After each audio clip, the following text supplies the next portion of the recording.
Bonjour à tous et à toutes, bienvenue sur Ronin MMA. Aujourd'hui, on va faire une vidéo un petit peu spéciale, on va faire une react à des opinions impopulaires.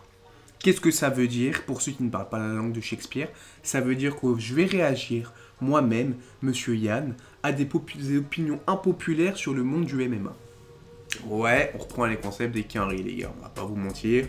Il n'y a rien d'original là-dedans. J'avais envie de faire une vidéo, je savais pas trop de quoi parler. Je me suis dit, tiens, concept, nouveauté, vue, like, visibilité, moula. Simple, efficace. On veut du vert. Simplement. Donc, pour le coup, chose qui est un peu fausse, hein, j'ai pas à vous cacher, parce qu'on fait pas d'oseille avec la chaîne, c'est juste la passion. On va réagir du coup à des unpopular opinions. Et moi, je vais juste demander mon avis. Enfin, donner mon avis. La langue française sera présente dans cette vidéo, je vous le garantis.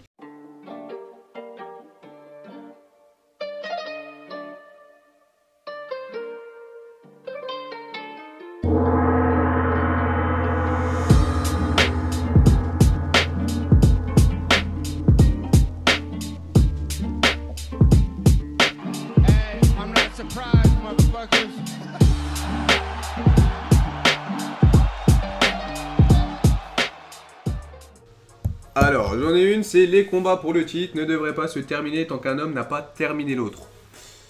Alors, il y a beaucoup de terminés dans cette phrase, mais l'idée qu'il faut en dégager, c'est que, en gros, le monsieur dit que si tu termines pas ton adversaire, le combat continue. Donc, il n'y a pas de limite de temps, pas de 25 minutes, tu tabasses, le dernier mec debout est champion. Alors, pour ma part, j'ai deux points qui me viennent en tête par rapport à ça. C'est un, la sécurité sociale. Parce que frérot, un mec qui au bout de 25 minutes, enfin qui suit terminé, il y a commotion. Et si t'attends qu'il y ait un KO, certes, tu vas avoir plus d'oseille, tu vas avoir plus d'engagement.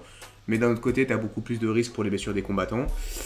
Et d'un autre point de vue, moi j'aime bien les combats tactiques, donc en second. Et j'aime bien les combats tactiques et j'aime bien le fait de me dire que un combat va à 25 minutes, c'est-à-dire que tu as 25 minutes pour faire le taf. Si tu n'as pas fait ton taf, à savoir le terminer, chose qui est sous-entendue dans cette unpopular opinion, ça veut dire tout simplement que tu n'étais pas capable de le faire. Simple, efficace. Après, effectivement, le fait de mettre, enfin que ce soit un last man standing, entre guillemets, hein, pour les termes WWE, c'est sympa, ça éviterait les early stoppage et ces conneries-là, quoique, en vrai même pas, hein, je dis n'importe quoi, parce que on voit même dans un gars comme Pereira Jiri, il y a eu des early stoppage ou des trucs un peu litigieux, hein, qu'on se le dise. Mais ouais, je suis pas forcément pour moi 25 minutes c'est parfait, parce qu'en 25 minutes si t'es bon, tu peux finir avant. Et un gars comme Edwards, tu peux te battre pendant 6 ans avec lui, quoiqu'il le gars fait que fuir selon certains. Donc il n'y aurait pas de finition. Donc voici mon point de vue. Pour moi, 25 minutes c'est très bien, t'as le temps de te mettre sur la gueule et la décision c'est ce qu'il nous faut. Deuxième unpopular opinion. Doumbé n'a rien montré contre Baki. Rien du tout. S'il en avait la capacité, il aurait été un Baki au premier round et pas attendre le troisième. Alors déjà, c'est un Mongolien qui a écrit. C'est une bonne chose à savoir. Et à ce Mongolien, je répondrais que le MMA, c'est bien. Dragon Ball Z, j'ai l'impression que pour lui, c'est mieux. Ouais. C'est plus adapté. Parce que là, le gars est trop loin. Mais trop loin. Alors, l'idée de se dire que Doumbé ne peut pas finir Baki, alors si, Doumbé a la capacité physique, technique et biceptiale, le biceps, gros, il a les muscles, il a la force, t'inquiète, il tape fort, tout le monde le dit, il a la capacité de le faire. C'est ce que Baki est un combattant intelligent, c'est-à-dire que Baki, il a connecté 3 neurones, il s'est dit tiens, le monsieur là, monsieur Doumbé, si je vais dans la boîte avec lui, il a l'air de taper fort parce que toutes les personnes que j'ai vues, quand il les a tapées, elles sont tombées. Et se dire si moi je me fais taper, comme je suis pas surhumain, je suis un minimum intelligent et je suis pas pris par mon ego, je peux tomber aussi. Donc ce que je vais faire, c'est que je vais reculer et éviter les échanges dans la boîte et le sniper à distance avec mon jab. Comme ça, je limite mes risques de prendre des KO et je vais jouer sur ma lutte. Comme ça, derrière, je suis certain que j'ai plus de chances de gagner. Voilà ce qu'il s'est dit. Et voilà ce qu'il a fait. Voilà ce qui s'est passé. Alors, les petits trous du cul pour qui, genre, le MMA, c'est un combat Dragon Ballesque. Genre, vraiment, rentre chez toi. Ouais, j'en ai ras-le-bol. Ouais. Plus de gentillesse, plus de lissitude. Ça ne se dit pas, mais je ne suis plus lisse. On dévoile les crocs. Passons à la suite. Nous devrions nous débarrasser des catégories des poids et donc du cutting de poids. Désolé petit gars, tu peux aller monter à cheval ou faire de la gymnastique. Alors, la dernière phrase, je suis pas sûr de l'avoir compris. Mais, pour ce qui est de l'arrêt du cutting, j'y ai beaucoup réfléchi. J'en ai beaucoup discuté avec des potes à moi et c'est vrai que, pour moi, c'est ce qu'il faudrait faire. Genre, quand tu regardes qu'il y a une organisation comme le One Championships qui, interdit le cutting et fait en sorte, du coup, parce que le One Championship, pour l'anecdote, hein, pourquoi est-ce qu'ils ont interdit le cutting? C'est pas pour le plaisir des athlètes ni pour leur santé. C'est que, bon, si, quelque part, mais c'est qu'en fait, il y a eu un mort. Donc, c'est-à-dire que de base, ils se sont pas dit, tiens, nous sommes, nous, les bons samaritains, nous refusons qu'ils fassent un cutting et qu'ils mettent leur santé en danger. Non. Ils ont vu qu'il y a un gars qui a fait un cutting trop serré, il est décédé, ils se sont dit, oh putain, bordel de merde, est-ce que derrière la justice fait nous niquer? Oui, on va faire attention parce que même les combattants vont plus vouloir venir combattre chez nous et on va avoir l'image d'une organisation de merde où les combattants meurent. Ça va pas plus loin que ça. Après, je pense qu'aussi que question QVT, genre c'est quand même bien que tes employés ne risquent pas le décès à chaque pesée. Hein. On a encore vu la dernière fois le monsieur Gomis qui était au bord au bord du chaos alors qu'il a même pas mis un seul orteil dans la cage. Les mauvaises langues se diront que ça suffit à Doumbé pour perdre un combat. Mais du coup, oui, pour moi, le cutting devrait être banni. Après, attention, le fait que tu ne cuttes pas a aussi un enjeu, comporte des risques. C'est-à-dire que si jamais un gars, malgré le fait que le cutting soit interdit, enfin, même si tu l'interdis, tu peux pas vraiment interdire un cutting. Parce que de toute façon, le cutting, le gars, il a son point de forme de manière générale. Donc ça veut dire que comment est-ce que tu peux aller checker son poids de forme, sachant que le poids fluctue. C'est-à-dire que moi, tu vois, par exemple, je suis à 67 kg dans la vie de tous les jours. Je peux monter à 72 et je peux redescendre à 65 quand je m'entraîne bien et que je bouffe pas trop de la merde. Ça voudrait dire qu'il faudrait que tu contrôles le poids de quelqu'un et que tu passes sous certains curseurs. À savoir, ouais, un plus 5 est toléré, un moins 5 est toléré, au-dessus ou en dessous, derrière le combat est annulé, le combattant n'a pas sa prime. Ça pourrait se faire. Mais si jamais cette règle-là ne s'applique pas, on aurait des risques que des personnes ne fassent pas le poids le jour de la pesée, parce que tu as quand même une catégorie de poids limitée, délimitée. Parce que là, l'idée, c'est de combattre à son poids de forme. Si le mec ne fait pas le poids le soir du combat, parce que je suppose que la pesée aurait lieu la semaine ou le soir du combat, bah, tu peux te retrouver pour les organisateurs avec un événement qui s'annule au dernier moment, parce que justement les combattants n'ont pas fait le poids. Donc, l'idée est bonne, faut juste que l'application suive l'idée. Voilà. Les combattants ne sont pas des héros ou des guerriers, ni même dignes de plus de respect que les autres athlètes. J'aurais aimé qu'ils soient mieux payés, mais je m'en fiche. Ils choisissent de faire cela. Également, les journalistes femmes membres des médias qui parlent constamment du respect et qu'ils ont de l'honneur des combattants et ne font que parce qu'ils ne veulent pas être appelés des guerriers du clavier, ça me fait grincer des dents. Alors, l'idée, là, je crois, hein, de ce que le monsieur a essayé d'exprimer, c'est que un combattant est un être humain normal. Donc en soi, faut pas juste respecter le mec parce qu'il est combattant, mais que le mec est un être humain, donc mérite le respect. Donc on fait vraiment pas la distinction entre sa profession et son entité, on le respecte pour son entité. Attention, les 3/4 des mecs qui critiquent les gars dans les commentaires n'ont pas compris ce que je viens de dire. Les gars, c'est pas compliqué, connecter 2 neurones, je réexplique. C'est-à-dire que toi, en tant que personne, c'est pas parce que tu fais des trucs qui, aux yeux du monde populaire et stylé, à savoir se battre, ce qui, soit disant passant, aux yeux de 95% des gens, un peu con de se battre, même si bon, la loi de la nature fait que malheureusement on vit dans un monde où savoir se battre c'est mieux.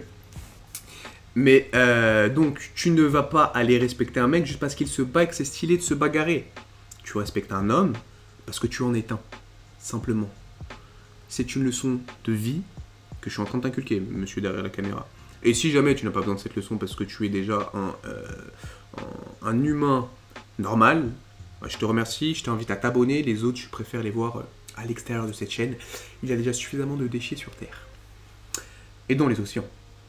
Donc, l'idée étant celle-ci, parce que attends, je pars un petit peu en cacahuète. L'idée étant celle-ci, on respecte pas, enfin je crois que c'est ce que le mec essaie d'exprimer, on respecte pas un mec parce qu'il est combattant, on respecte un mec parce que c'est un homme. Après il a parlé de guerrier du clavier, ça bon, malheureusement hein, c'est la communauté du MMA qui est fait comme ça. Il y en a beaucoup des guerriers du clavier sur la communauté MMA en particulier, parce que pour le coup moi j'en suis pas mal, les mangas, Arte, genre donc la communauté scientifique, historique, toute communauté en fait, tu vas retrouver des gens, mais la communauté du MMA est particulièrement piquante. Bon après, est-ce que c'est parce que c'est un sport violent avec le trash talking? Bah il y en a qui savent pas le faire dans la vraie vie, donc ils le font sur le clavier. Bon c'est le jeu, mais bon, voilà. Pour ma part, je suis d'accord avec ce que ce monsieur essaie d'exprimer en 500 caractères. Alors, j'en ai une intéressante. Les droits devraient être plus fréquents. De nombreuses décisions controversées résultent de combats si serrés qu'il est impossible de dire qui a réellement gagné. Alors ça, pour le coup, c'est intéressant. Moi, pour ma part, je suis pour, enfin je serais pour, parce que un rouge, on sait très bien que dans la carrière d'un combattant, c'est rédhibitoire. Ça, tu regardes, quand tu vois qu'un gars est sur 2 rouges, tu dis attends, mais même si tu le veux pas, hein, tu dis oula. Les plus regardants, les plus compréhensifs, les plus connaisseurs du monde diront oula, qu'est-ce qui s'est passé, qui l'a affronté, est-ce que c'était des cadors? Les plus novices et les plus dénués de cerveau, malheureusement, vont dire ok, le gars est claqué, il y a du rouge, allez hop hop hop, il va se faire flinguer. Pour éviter malheureusement cette grande partie de la communauté qui fait pas l'effort de réfléchir, analyser et comprendre, et de contextualiser en plus, parce qu'on sait très bien que certains combattants ont justement non pas excuses, mais ont des éléments extérieurs et des justifications à certaines contre-performances. Je pense notamment à quelqu'un comme Benoît Saint-Denis qui a pris une défaite face à Poirier. Peut-être qu'à 100% il l'aurait prise, mais peut-être qu'à 100% il ne l'aurait pas prise, on le saura jamais. Mais il va y avoir des contextes. Quand tu regardes par exemple un gars comme Jalin Turner qui a pris, c'était à un moment donné, il était à 2 défaites de suite contre Mateusz Gamrot et contre Dan Hooker. T'as 2 rouges qui figurent sur le Tapology, mais par contre quand tu regardes le combat en lui-même, tu te dis ah ouais d'accord. Donc en fait c'est une défaite, mais en fonction de ton œil, de ton regard, ton appréciation du combat, tu peux te dire en fait c'est 2 victoires aussi. Donc tout ça derrière va se mettre dedans et ça encore une fois, il faut avoir un œil averti pour pouvoir l'anticiper, pour pouvoir le comprendre et pour pouvoir l'analyser. Malheureusement, la majorité des fans étant novices, étant là juste pour aller rassasier leurs instincts primitifs primo, à savoir voir 2 mecs se taper dessus, sans pour autant voir la composante artistique, martiale j'entends, et la partie humaine, faut effectivement mettre peut-être plus d'égalité. Après, est-ce que si tu mets trop d'égalité dans une carrière d'un combattant, ce serait pas préjudiciable pour derrière re-signer? C'est-à-dire que, truc tout bête, hein, à l'UFC on sait que ton bilan va derrière déterminer si oui ou non tu restes. Forcément, ils sont un peu élitistes, ils font du tri. Est-ce que tu considères qu'un draw est aussi, entre guillemets, nul qu'une défaite? Ou est-ce que tu considères, en mettant de certains paliers, qu'un draw peut se retrouver entre la défaite et, du coup, la victoire? Donc, victoire, draw ou défaite. Et à voir derrière comment est-ce que tu fais les panels. Mais après, le truc, c'est que, et je viens d'y penser, le truc, c'est qu'en fait, ça se passe pas comme ça, parce que tu as 3 juges. Donc, par définition, comme tu as 3 juges, c'est impair, le nombre. Donc, chaque juge donnera sa vision du combat. Donc là, il faudrait voir, du coup, si tu peux pas mettre la possibilité pour un juge, justement, de scorer un round à égalité constamment. Genre, à égalité constante. Ou même un combat à égalité constante, mais quand tu scores par round, ça devient plus compliqué, mais pour moi ce serait intéressant. Faudrait juste repenser le truc. Si d'ailleurs vous avez des idées, n'hésitez pas à me les donner, hein. Moi je suis chaud, je suis preneur, parce qu'effectivement là il y a un truc à faire, il y a un truc à mettre. Je pense que, bon, même si c'est une petite émulation collective, une chaîne qui a quasiment 500 abonnés, d'ailleurs merci beaucoup, abonnez-vous, ça peut être intéressant pour nous en tant que fans de se faire kiffer et trouver des choses potentielles à faire. Alors, ça, c'est un fait qui est super intéressant et dont j'ai aussi beaucoup débattu avec nombre d'amis à moi et amateurs fans de MMA. Jon Jones ne sera jamais dans mon top 3 des plus grands à cause de sa tricherie flagrante. Bien qu'on puisse dire que tous les combattants utilisent des stéroïdes, Jones est le seul à avoir été sanctionné. D'autres champions ont eu des carrières incroyables sans stéroïdes, sans tricher dans l'octogone. Jones est massivement surévalué. Alors je pense que c'est une traduction de l'anglais qui a été faite là, parce que c'est mon ami LJ qui a été récupéré toutes les unpopular opinions. Bah écoute, j'ai envie de te dire l'ami que tu as tout dit dans ta phrase. En fait, tout le monde était dopé à l'époque où Jones combattait, quasiment tout le monde. Alors ouais, dedans, tu vas avoir des guerriers qui résistent encore et toujours à l'envahisseur, comme GSP, qui n'a jamais été chopé et n'a jamais été considéré comme étant dopé.